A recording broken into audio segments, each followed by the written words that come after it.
ধর্ম ব্যবসায়ী উগ্রবাদী গোষ্ঠী, এটা এতটাই ভয়ঙ্কর। আমরা দেখতে পাচ্ছি বর্তমান সরকার, মিডিয়া এবং পুলিশ প্রশাসন সবাই কিন্তু এই শক্তিটার কাছে স্যালেন্ডার করেছে। এমনকি আমরা দেখতে পাচ্ছি অতীত ইতিহাস, অনেক নবী রাসূলকে পর্যন্ত এই গোষ্ঠীটি হত্যা পর্যন্ত করেছে। তো একদিকে আপনাকে কিন্তু এই গোষ্ঠীটার মোকাবেলা করতে হচ্ছে আদর্শিকভাবে। তো 2 নম্বর কথা হচ্ছে এই যে হাজার হাজার ভাই এবং বোন আন্দোলনে জয়েন করছে, এদেরকে ইমামুজ্জামানের নির্ধারিত নীতিমালার মধ্যে শক্তভাবে বেঁধে রাখা। 3 নম্বর কথা হচ্ছে এই যে ভাই এবং বোন যারা আন্দোলনে জয়েন করছে, নতুন করে আসছে, এই সমস্ত ভাই বোনদেরকে বর্তমানের এই দাজ্জালীয় সভ্যতা, ভোগবাদী সভ্যতার ভিতর থেকে বের করে এনে মানবতার কল্যাণে নিজের জীবন এবং সম্পদ কুরবানি করার এই যে অনুপ্রেরণা তাদের ভিতরে জাগানো সৃষ্টি করছেন আপনি। একই সময়ে এই এতগুলো কাজ আপনি কিভাবে কন্ট্রোল করে হিজবুত তওহীদ আন্দোলনকে তার নির্দিষ্ট লক্ষ্যের দিকে এগিয়ে নিয়ে যাচ্ছেন? সাংঘাতিক একটা প্রশ্ন।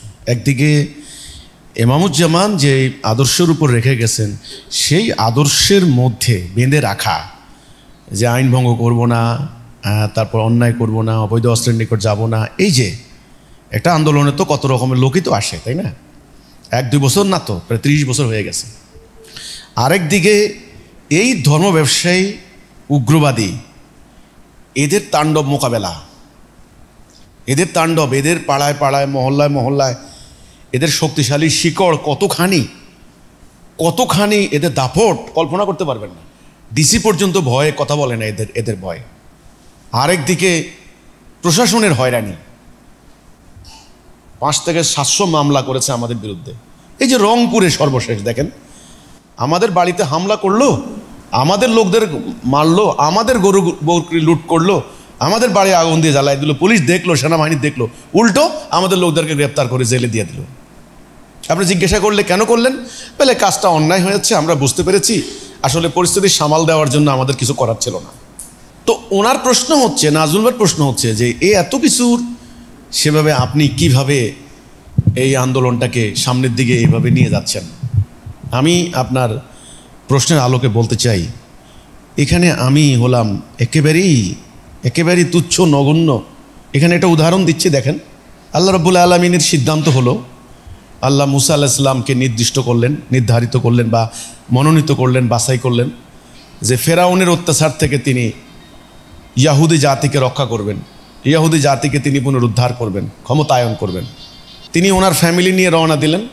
ফ্যামিলিকে এক জায়গায় রেখে বললেন, আমি দেখি এই তুর পাহাড়, যে তুর পাহাড়, ওই যে গান আছে, হ্যাঁ, পাহাড় জ্বলে মুসা জ্বলে না, আছে না, ওই গান, ওই তুর পাহাড়, ওই তুর পাহাড়ে তিনি পাদদেশে গেলেন, সেখানে আগুন দেখলেন। সেখান থেকে শব্দ বের হলো, আমি তোমার রব প্রভু। মুসা আলাইহিস সালাম বললেন যে আমার কাছে কি চান, আমার কি কাজ? বললেন ফেরাউনের কাছে যাও, ও স্বৈরাচারী অহংকারী উদ্ধত হয়েছে। তখন আল্লাহ রাব্বুল আলামিন বললেন, তোমার হাতে কি? বলছে এটা লাঠি। লাঠি দিয়ে কি করো? এই গাছের লতা পাতা পাড়ি, খেয়াল করেন, বলছে নিক্ষেপ করো। আয়াতুল কোবরা, একটা বিরাট অজগর হয়ে গেল। উনি ভয় পেয়ে গেলেন, দৌড় দিও না, হস্ত প্রসারিত করো। সে লাঠি হয়ে ওনার হাতে আবার ফিরে আসলো। এই যে লাঠি, এই একটা মাত্র লাঠি দিয়া পুরো ফেরাউনের সাম্রাজ্য ধ্বংস হয়ে গেল।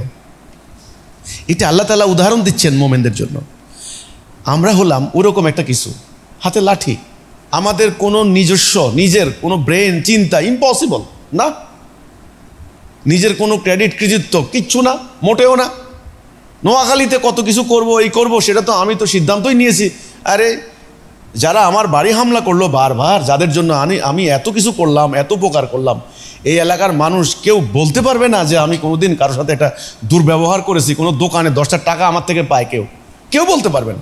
আমরা এলাকার মানুষের উপকার করে গেছি, সেখানে বারবার আমার বাড়ি হামলা হয়েছে, আমার বাড়ি আগুন দিয়ে জ্বালিয়ে দিয়েছে, আমার বাড়িতে ভাইদেরকে হত্যা করেছে, জবাই করেছে, আমার মসজিদ ভেঙে ফেলেছে, আমার গোয়ালের গরু নিয়ে গেছে, পুকুরের মাছ লুট করেছে, বাড়ি তছনছ করে দিয়ে লুণ্ঠন করেছে কয়েকবার।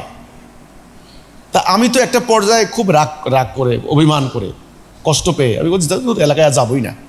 13 বছর এলাকায় আসেনি, কিন্তু আল্লাহ রাব্বুল আলামিন আমাকে ঘাড় ধরে বললেন, নো, তোমাকে এখানে করতে হবে, এখানে আসতে হবে।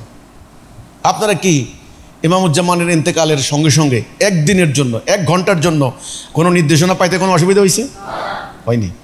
ঠিক ইমামুজ্জামান যে আদর্শ, যে আকিদা, যে বক্তব্য, যে কনসেপ্ট আপনাদেরকে যে প্রচার করেছেন, ঠিক একেবারে হুবহু এর ব্যতিক্রম কোনো অন্য কোনো আল্লাহ না করে কোনো আকিদা আপনাদের সামনে পর্যন্ত এসেছে?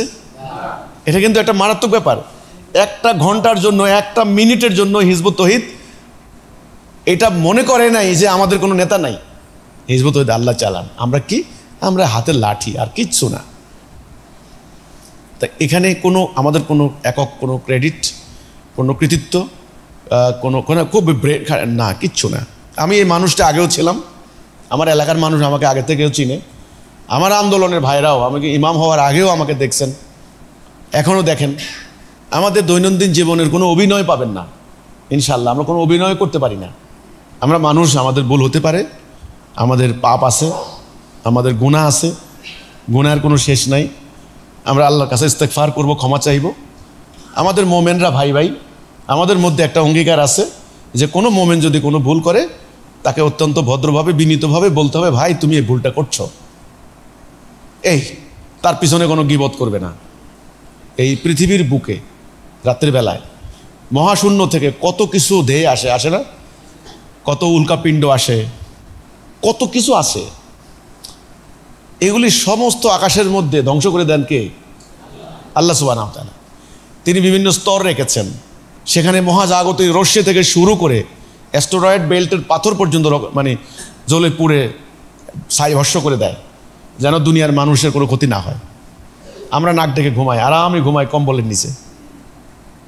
আমাদের অলক্ষ্যে অজান্তে যে মহান রব্বুল আলামিন এই পৃথিবীকে রক্ষা করে চলেছেন, ঠিক তেমনি আল্লাহ রব্বুল আলামিন এই হিজবুত তাওহীদকে এই একটু একটু করে সামনের দিকে এগিয়ে নিয়ে যাচ্ছেন বিজয়ের লক্ষ্যপানে। আমরা হলাম ওই যে উদাহরণ দিচ্ছি মুসা আলাইহিস সালামের হাতের লাঠি। আমরা ধন্য, আমাদের অস্তিত্ব ধন্য যে আমরা আল্লাহ সুবহানাহু ওয়া তাআলার দয়ায়, ওনার করুণায় আমরা হেদায়া পেয়েছি, আমরা সিরাতুল মুস্তাকিম পেয়েছি। এখন আমাদের আল্লাহর কাছে প্রার্থনা হবে একটা দিন রাত, রব্বানা লা তুযিগ কুলুবানা বা'দা ইয হাদাইতানা ওয়া হাব লানা মিন লাদুনকা রাহমাতান ইন্নাকা আনতাল ওয়াহ্হাব। আল্লাহ আমাদেরকে তুমি তো হেদায়েত দিয়েছো, আল্লাহ আমাকে দৃঢ় রাখো, সিরাতুল মুস্তাকিমে অটল রাখো, তোমার পক্ষ থেকে সাহায্য পাঠাও। এই ইনশাআল্লাহ হিজবুত তাওহীদের বিজয় নিশ্চিত।